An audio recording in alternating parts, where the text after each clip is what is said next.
Go. Magandang araw sa inyo, Idol. George Quijano here, the Carlon expert. Again, dito po tayo sa Isuzu Commonwealth dealer na madalas po tayong gumawa ng content reviews. At dito rin po tayo nagre-release ng Isuzu vehicles. Tamang-tama mga ka-idol dahil alam ko marami sa inyo dyan ay into buying po ng pick-up. Gusto po ninyo yung tipo bang top of the line, 4x2, yung sporty, luxurious at syempre garantisadong matibay. At isa na rin po dyan ang Isuzu D-Max. At tamang-tama mga ka-idol, nandito yung aking kaibigan, si Sir Anthony Hoya.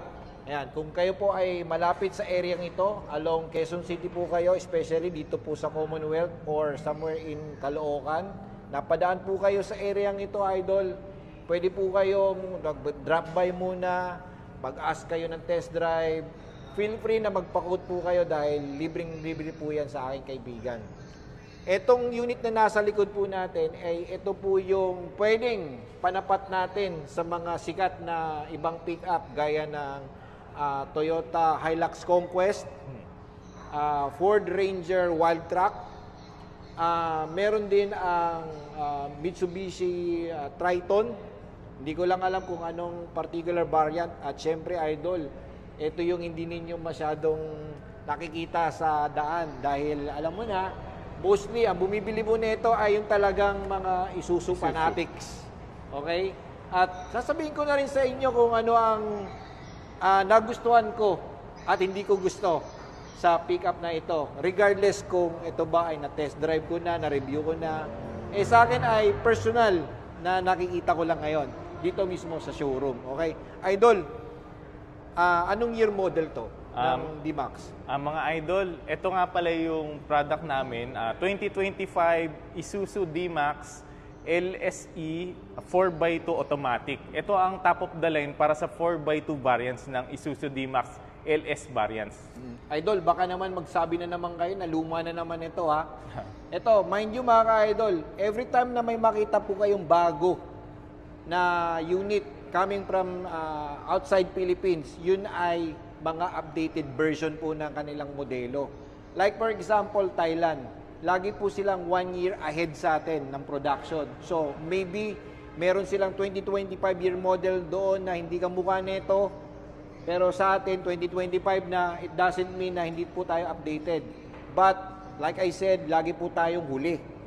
Pagdating po sa mga modelo, Idol. Ito ay 2025. Kung meron po kayo nakita ibang modelo sa labas ng bansa natin, maybe by next year pa yon. Okay?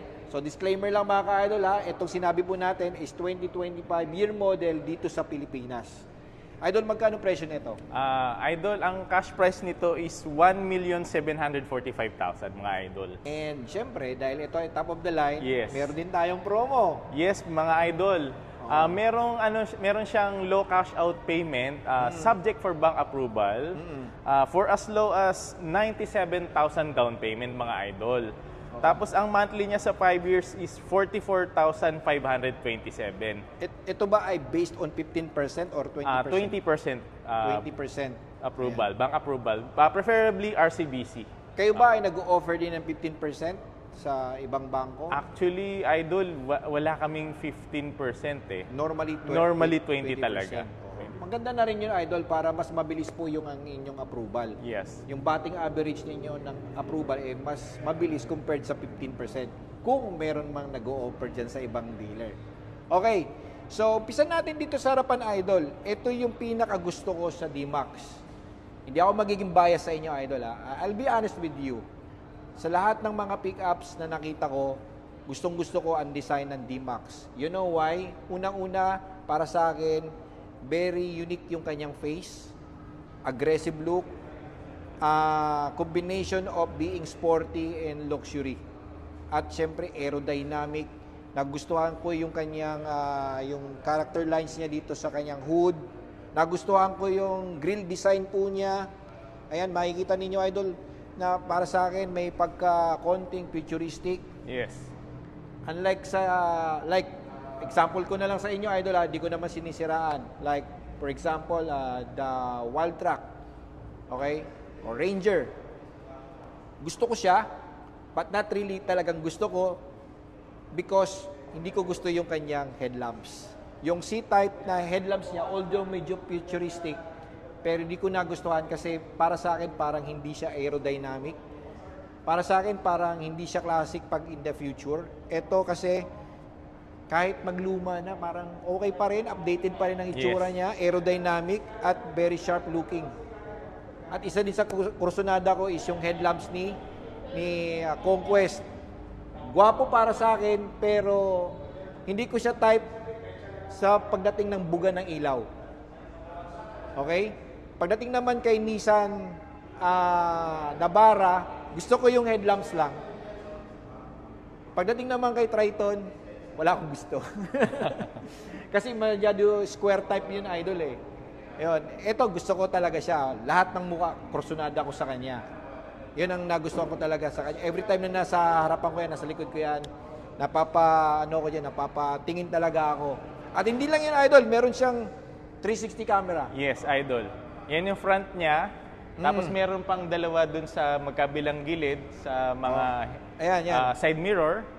Then meron rin siyang reverse camera. So naka 360 degree camera na siya. At saka idol, i-emphasize ko, bukod sa 360 degree camera, meron na rin siyang DVR or Digital Video Recording System. So kahit hindi na kayo ilibre ni idol ng dashcam, meron na siyang built-in. Meron na siyang built-in dashcam. Dashcam, yes. At meron pa siyang, dalawang camera. Yes. Ang gamit niyan, idol, parang sa Honda, yung Honda Sensing. Oo. Ang function nito is parang distance, calculation, kasi may autonomous braking system Parang siya. eyesight.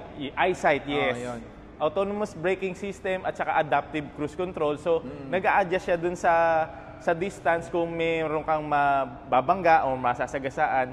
Kung hindi ka attentive, siya mismo ang kusang ihinto para sa iyo.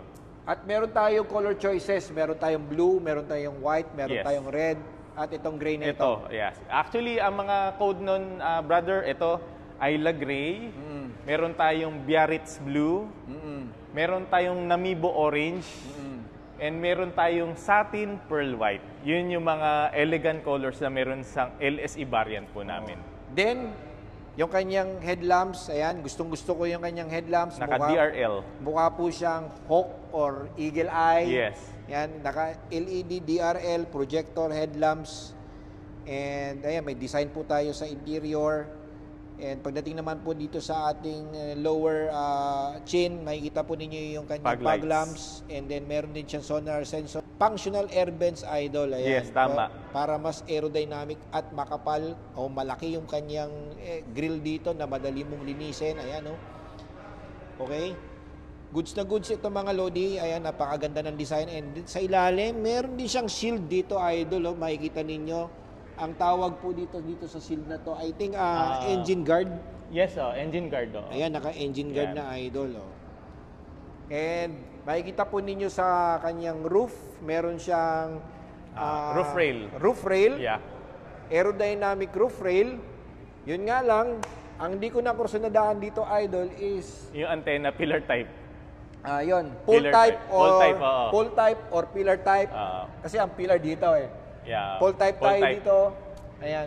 Pero And, detachable yan, idol. Natatanggal yan. Yun yung hinahanap mo nakaraan sa MUX. tapos ito bang wiper natin is auto wiping sensing na? Yes. Nakaano na siya, auto wiping sensing or rain sensing. And then auto headlamps na rin. Yes, meron rin siyang ganun. So every time na duraan nyo ito, Kaya mag-wiper pag mo. naka-on yan, brother, at nagpa-car wash ka, gagalaw yan. So Gagalaw. dapat i-off mo yung switch niya. Okay, ayun. And then, ito, side mirror natin, combination of body color. Hindi siya body color. Dark gray. Dark gray, yes. And then, matte plastic, side turn signal lamp, and power retract, power Yes, fold. power fold siya. Pero kailangan, yung isi-switch mo pa rin. Isi-switch mo pa rin. Oo. Ayun. And then, sa side po natin, ito, makikita nyo, idol. Ito medyo, di ko type yung kanyang design dahil medyo hindi masyadong na-emphasize yung kanyang body. But makikita nyo naman, ito yung mga design na yan, character lines niya. Okay naman as minimalistic ang dating, but para sa akin, siyempre, alam mo na, bukod sa tech features, kailangan marami ka pang arte para mahirapan po ang inyong mga latero kung sakaling may mangyari sa unit mo. And then ito, Standard na po sa kanya yung kanyang over-fender cladding. Standard sa kanya yung kanyang running board. Mated ito ng premium plastic with mudguards. Ayan, yung kanyang mudguards. In front, gulong niya nandito po. Ito, Idol, medyo kinulangan lang ako pagdating sa design. Yes, Idol. Pati yung kanyang color tones. Siguro mas maganda kung ito ay two-tone or piano black finish para mas ma-emphasize nyo po ito. Tsaka sana mas maganda na rin yung design para makahabol po siya. And when it comes to sizing, 18-inch, mas maganda siguro kung medyo mas mataas ng konti. Pero okay na rin yan kasi ito naman is for durability purposes. Naka-ventilated disc with ABS and EBD. Yes, ABS, EBD, and brake assist. Brake Kasama assist. naman. Ayan. And, tapos meron tayo ditong mga cover para hindi po pumasok yung mga dumi sa loob ng ating engine. Mas madali po ninyong linisin ito kung masipag po kayo maglinis ng inyong wheel well. Then sa likod po natin is lip spring for heavy duty purposes. Maglo-load po kayo. And then, drum brake ang gamit.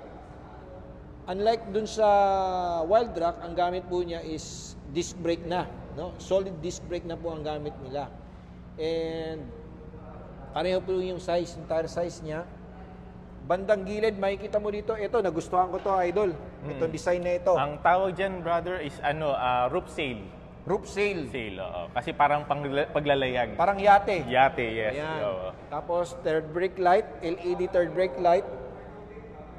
And then, standard sa kanyang bed, meron siyang Bed liner. bed liner. Ayan, Lodi. And then, yung kanya manual tailgate niya, magaan naman. At pwede kayong umupo dito. Dito nyo ilalagay ang inyong drinks. And, meron siyang lock. Ito lock. Ito ang reverse camera, brother. Reverse camera. And then meron din siya ditong Backup sonar or sonar backup sensors. sensor. And then ito po yung ating every time na aakyat po tayo, Stepboard. Rear niya. stepboard. Ayan. And then yung ating rear tail lamps, LED, I think LED ito. LED yan. LED tapos bulb type. Bulb type yung reverse and reverse fog light. Meron kasi siyang reverse fog light rin eh. Pagdating naman dito sa design ng kanyang tail lamps, mas kursunada ko yung Conquest at ang Everest, yung Wild Track.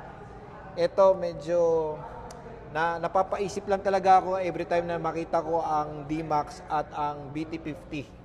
Kasi iisa lang sila, di ba? Yes, actually yung engine na ginagamit ng Mazda BT50 same ng ginagamit ng Isuzu D-Max, which is the 4JJ3 engine. Kaya kung makikita nyo po yung tail lamps doon, parehong-pareho lang rin ito, except lang yung mukha. And then yung kanyang makina. Ngayon, let's proceed dito naman tayo sa kanyang interior. Idol, ilang fuel tank capacity nito? Idol, ang fuel tank capacity nito is 80 liters. 80 liters? Yes. Okay, before natin pag-usapan yung kanyang engine, pasok natin to, ihuli na natin yung engine. Okay. Interior-wise, makita po ninyo, premium yung kanyang leather, mated ito ng plastic, napakagwapo ng kanyang mga accents. Hindi boring, hindi nakaka-disappoint. Makikita mo na dito yung power retract ng kanyang side mirrors. And equip ito ng leather na may stitching. Nandito pa rin yung lagayan ng baunan. Ayan, lagayan ng inyong napkin kung sakali.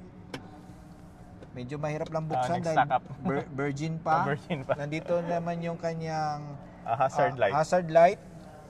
And ito yung kanyang instrument panel. Gauge. Ito ay digital and analog and digital. Yes. Ayan, Lodi. And then ito naman ay telescopic tilt adjust. Ayan. Para sa mga maiksi ang braso at mahabang braso, power seats yung ating power seats. Drivers. 8-way power seats. Yung doon sa passenger, power din ba 'yon? Driver lang, manual adjust yung passenger type. Okay, and then makikita mo dito is yung adjuster or yung para sa controls ng ating Ng volume at saka Volume. yung pagsagot ng mobile phone kapag naka-link na yung phone mo, yung and mobile then phone. meron na tayong cruise control. Yes, adaptive cruise control siya. So, isa-set mo to. So, pag nakaset na yung desired speed mo, bahala na siya mag-adjust. Mm-mm. And then power steering o Yes, electric power steering. Hydraulic Power steering. And narito yung kanyang air vents, another accent here. Meron tayong lagayan dito ng ating cup holder Cup para sa holders. mahilig mag-Starbucks. Pwede mo rin tong lagyan ng bottle kung medyo malaki. Ayan. Okay. Yung switch ng ating ilaw dito na rin. Yes, dito rin. Andito yung auto niya. So, kapag dumaan kayo sa tunnel, pagka madilim, kusa siya bubukas yung headlights niya. Okay. Yung infotainment natin, ilang inch ito, Lodi? 10.5 inch na touchscreen monitor, Android Auto and Apple CarPlay ready. Pwede na rin siya ng wireless connectivity. So, ililink mo na lang yung mga hotspots or yung Wi-Fi connectivity niya. And then ito dual aircon ba o dual zone aircon? Dual zone aircon, meron dito sa likod rin. Heated seats ba siya Yes. o hindi? Actually, hindi siya. Hindi siya heated seats. Ayun. Ayan. Then, tapos, ilang airbags to, Idol? Idol, bali 7 airbag siya. Kasama yung knee. Yes, lap. Ayun. Okay. Then, dito naman ako sa bandang likuran. Kita nyo, Idol, kasyang-kasya siya doon. Maluwag yung kanyang cabin space. Ito naman yung second row seats. And we have an ample space here. Meron tayong grab handle. Every time na papanik po kayo dito o kung medyo may edad na rin po kayo. Meron tayong air vents dito. Ayan. And then meron din tayong USB for charging. Ito yon. Type A. Ayan, for Yeah, USB, yes. USB type na Type A, no? Type A, yeah. Ayan. Para sa inyong mga Apple users. At napakaganda ng kanyang, I think, speaker pa yata ito, Idol, oh. Yes, Idol. Meron rin siyang yung roof mount na pillar speaker. Yung mga pang Twitter na sounds diyan lumalabas. Para kang surround dito, Idol. Yes, parang Dolby Surround. Ang ganda, Tsaka na-drive ko to, Idol. Ang nagustuhan ko lang talaga dito sa unit na ito ay responsive naman, malakas naman yung power. Yung power, yeah. At kitang-kita mo kaagad yung yung kanyang buong Visibility. visibility. Yeah, road visibility. At may napansin ako, ang tahimik nito, ang ganda ng tunog, Oo nga. Ang ganda ng NVH. Because of the yung side impact beams. Oo. So mas solid yung Tsaka yung niya dito, pagkakagawa. yung kanyang yung kanyang weather strips niya. Oo. Maganda yung fitting, Idol. Parang yung mga nanonood sa atin yung mukhang mapapabili na. Buksan mo nga, Idol, yung yung kanyang Ang hood. Okay. Oo. Okay, habang binubuksan ni Idol ang hood, tignan naman natin dito sa passenger side. Para naman mas ma-appreciate po ninyo kung kayo po ang magiging passenger ng ating pick-up. Ayan. When it comes to riding comfort nito, hindi siya sobrang ganda, pero maganda na siya para sa akin. Kung i-compare ko siya sa Hilux, mas gusto ko ang riding comfort nito. Siguro ang masasabi ko, halos pareho sila ng Triton, Mitsubishi Triton, tsaka nung Terra. Pero mas prepare ko pa rin ito, mas gusto ko pa rin ito. And makikita niyo dito, may lagay nito, may lock din dito. Ito, parang naalala ko, meron ganito yung yung mga ibang unit na like, yung, I don't know kung Everest yun, or may cup holder tayo dito. At maliit yung kanyang shifter. Shifter. Oo, shift knob shifter. And then, piano block finish. Ilang speed to, Idol? 6-speed automatic transmission, H-matic. H-matic. So meron rin siyang sports mode or para dun sa manual configuration niya. Ito nga pala yung DBR, ito yung meron tayong hill descent. Oo. Tsaka meron switch rin para sa parking sonar switch yung tunog o yung sound sensor niya. Meron ba tayong hill hold? Actually, na yun, once na pag-start mo, meron siyang 3-second delay para yung pagka, Hindi siya basta aatras. Napansin ko dito, Idol, meron ditong power switch. Para Kasi saan ano to? yan, Idol tawag dito yung wireless charging. Yung mga smartphone natin, pag nilapag natin yan at naka-start, so kusa na siya magcha-charge. Okay, yung mga top of the line na smartphone natin or flagship phone natin or iPhone. Yes, oo. Hindi na kailangan ng plug and play, so ipapatong mo na lang dyan, makakapag-charge ka na. And then naka-push start engine na rin tayo. Yes, oo. Start on and off, and then lagayan natin ng bottle holder. Yan. Very ample space, Idol, at napakalaki ng kanya. At very futuristic yung kanyang design ng cockpit. Ayan. Wapo, ah. And ayun, dito naman tayo sa engine, mga Lodi. Ito, medyo interesado yung ating mga customers talaga rito when it comes to engine. Okay, ilan ang displacement na ito, Idol? Idol is 3.0 liter turbo intercooler diesel, VGS, variable geometry system yung turbo niya. So it boasts up to 190 horsepower. Wow, ang lakas, Idol. And then ilan ang newton meter of torque nito? Around 36 newton meter or kilogram per newton meter. Ayun. So, ito ay rear wheel drive. Yes. And With diff-lock, brother, Diff-lock. Diff-lock. Kasi di ba kahit na hindi siya 4x4, ang usage kasi ng diff-lock, kung nakahang kayo na sa matarik na lugar at kayo yung neutral side or drive, halimbawa naka-neutral, hindi siya basta-basta bababa. So nakalock as in nakalock talaga yung diff-lock niya, yung differential niya. So kapag magre-release lang yung diff-lock kapag nag-throttle ka na. Okay. So, ayun guys, napakalaki ng kanyang engine bay. Madaling linisin, madaling mag-exhaust ng init. And ayun, maganda yung layout niya, madaling linisin. Tapos matibay, makapal din yung bakal niya. And nandito ito is yung air duct niya kasi dito papasok yung hangin para makahigop ng hangin yung turbo intercooler. At the same time, medyo tinaasan po yan para hindi po pumasok din yung tubig at saka yung mga dumi. Every time na lulusong po kayo sa baha. Baha, tama. Ayan. So guys, ayan, kung kayo po ay into buying ng pick-up, at particular po kayo sa mga top of the line na 4x2 models, why don't you try the Isuzu? Dahil once na kayo po ay nakagamit ng Isuzu, definitely baka for life na rin kayong Isuzu user. At yun ang pinaka normal na babibe ko sa mga dati kong mga customer na once you become a Isuzu customer, for life na Isuzu customer ka na, especially sa mga truck nila. At maging sa mga small cars nila before, matibay din talaga. Okay? So, ayan guys, thank you for watching kay The Carlon Expert. Again, puntahan nyo po dito yung aking kaibigan, si Sir Anthony Hoya. Sabihin mo nga yung number mo sa kanila, Idol. Idol, kung gusto nila akong makontak, ito po yung number ko, 0927-153-0044, Viber ready. Basta i-message nyo lang ako or tawagan nyo ako. Kung saan nyo napanood, sasabihin nyo lang, The Carlon Expert, para at least maatinan ko kayo ng magandang serbisyo rin. At kapag kinuha po ninyo ito through financing, maglilibre pa ba ako ng Dashcam?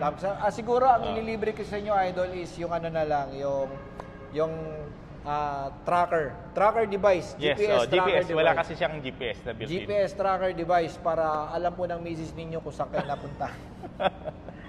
Okay, at kung nais po ninyo magpa-consult with regards to your auto loan issues, problems, kayo po ay na-decline, may SIMA po kayo, mali-mali ang documentation, mali ang pagsagot during CI, wala kayo nung sini-I or wala kayo nung during ocular CI, may problema kayo as past due, repossession, replibing ng inyong sasakyan, why don't you try The Carlon Expert na magpa-consult and advice po kayo?